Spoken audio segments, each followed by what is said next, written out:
Okay, so this is the second principle of Ubuntu. Principle against killing people. I am not a murderer. I will not murder, right? What it means.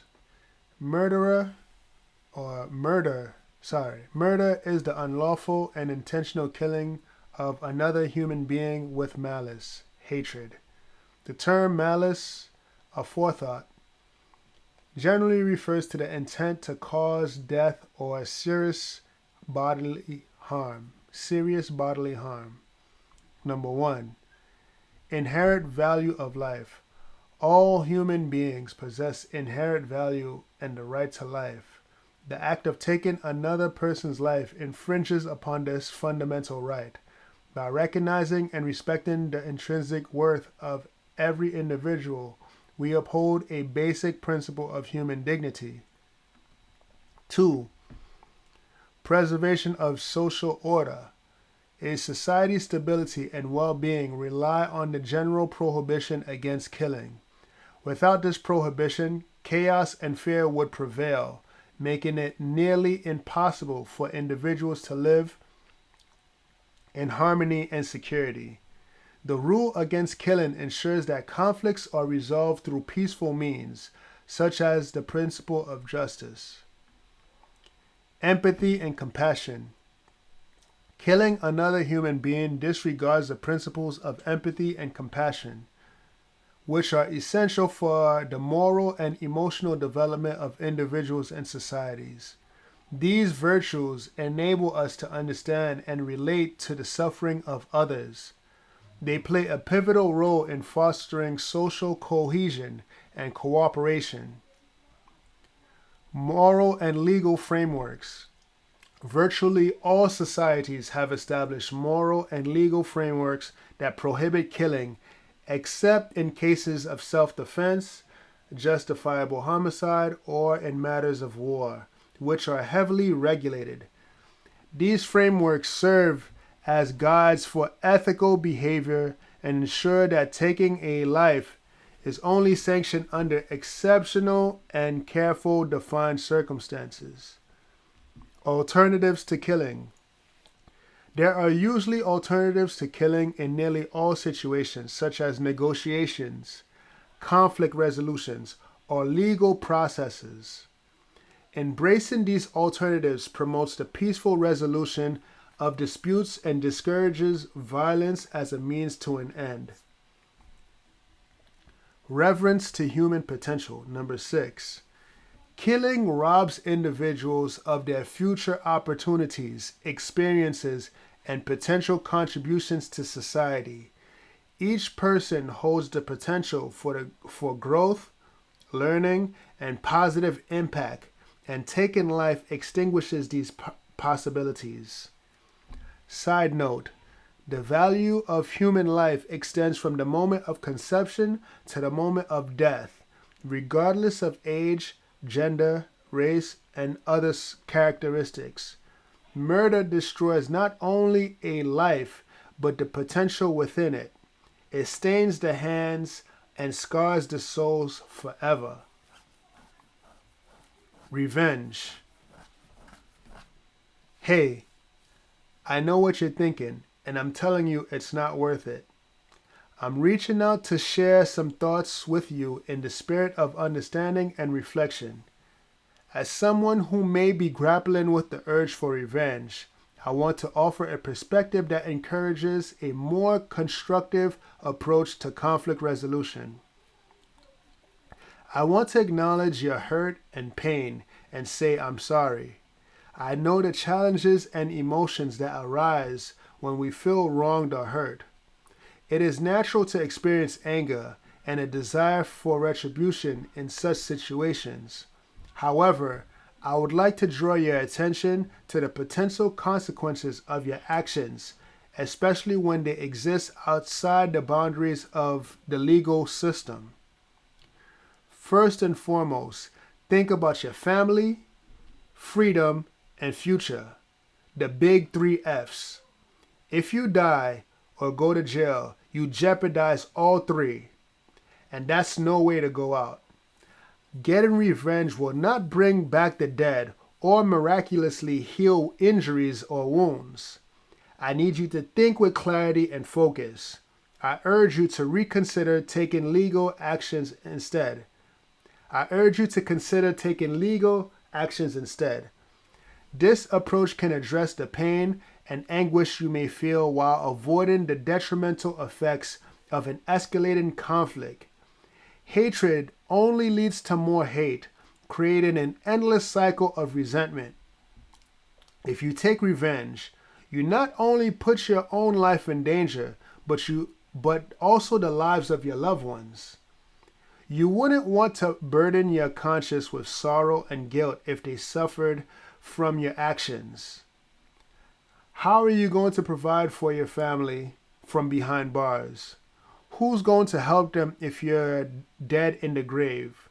Do you know how many birthdays and celebrations you're going to miss? Don't let anger cloud your judgment and use your head. You have every right to scream, cry, and hold on to your anger. It's a natural human response.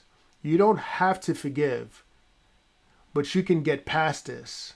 You owe it to your future self to be better. There's a whole life to live waiting for you. I know it's unfair, and revenge seems sweet, but don't stoop down to their level. Don't compromise your morals and beliefs and stain your soul. If you choose to forgive and not take revenge, understand it doesn't make you weak or cowardly. It makes you intelligent. It takes strong individuals to forgive and quell their anger. I implore you to take a step back and consider the wisdom in seeking resolution through established legal processes.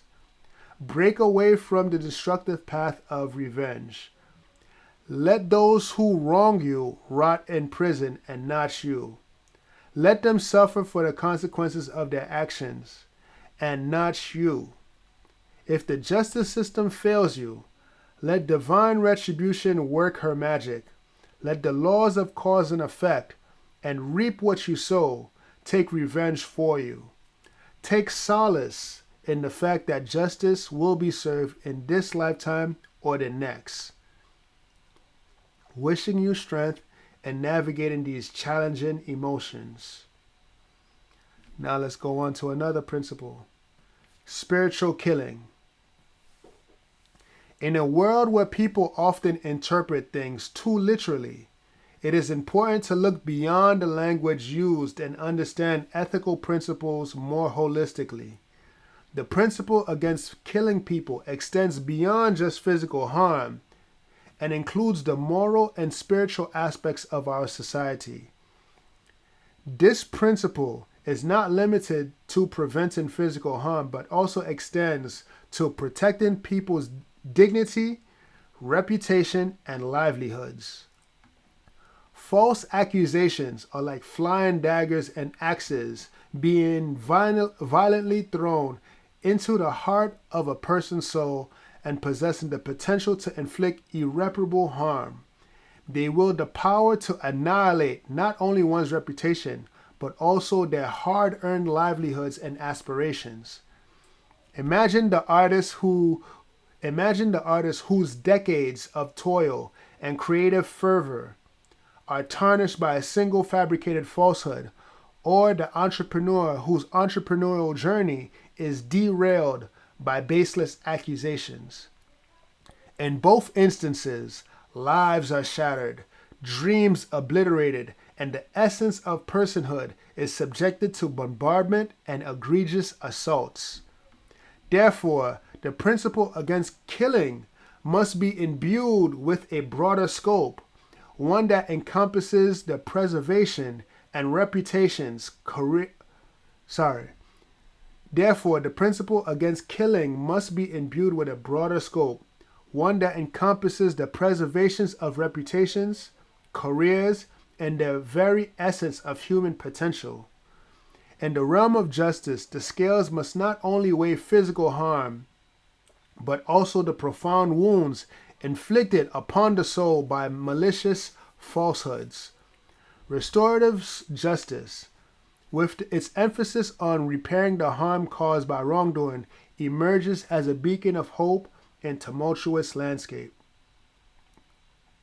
To uphold the sanctity of reputations and livelihood in the face of false accusations, a multifaceted approach is imperative. Firstly, stringent measures must be implemented to ensure the veracity of accusations. Sufficient and truthful evidence should be the bedrock upon which justice is dispensed. While false evidence or claims must be swiftly dismissed, this necessitates the cultivation of a judicial system fortified by integrity, one that prioritizes truth over expedience. It's of the utmost importance to restore the victims of false accusations to their rightful positions and places.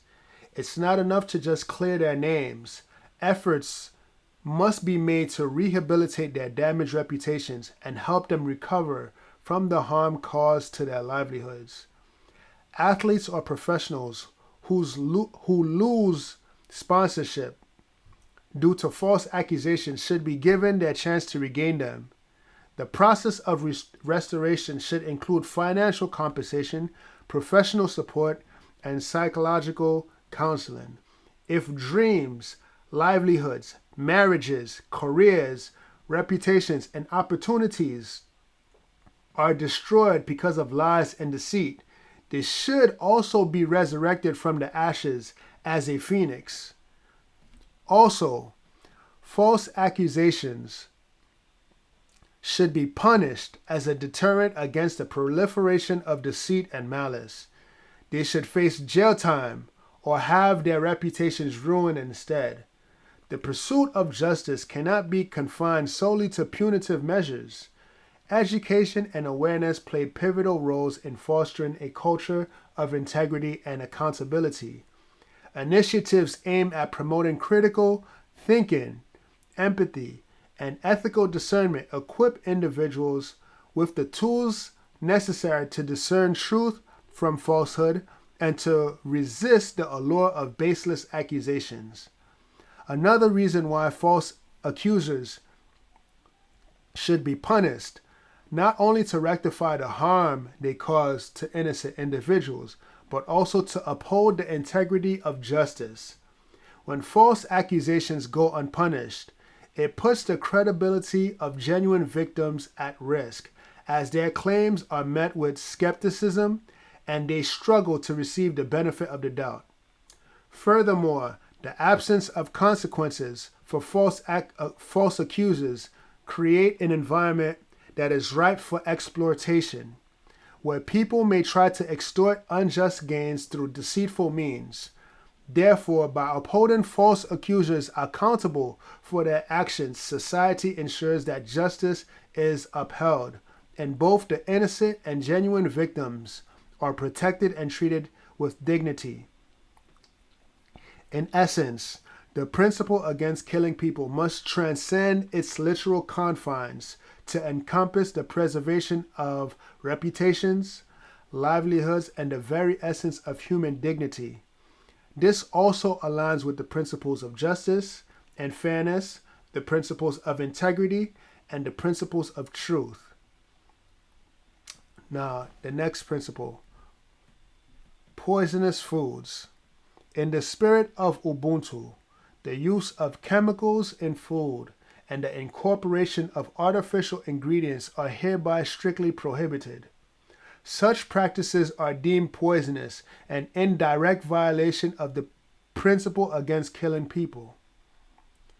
Nature, in its inherent wisdom, is sufficient and excellent to provide nourishment for all.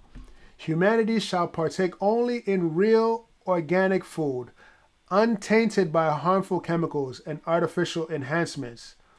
Ubuntu seeks to uphold the sanctity of life, embracing the bounty of the earth in its purest form to safeguard the well-being of all citizens. Food should not cause sickness. Let it be known that the pursuit of genuine, organic food is not just a preference, but a fundamental right, essential for the flourishing and longevity of our beautiful society.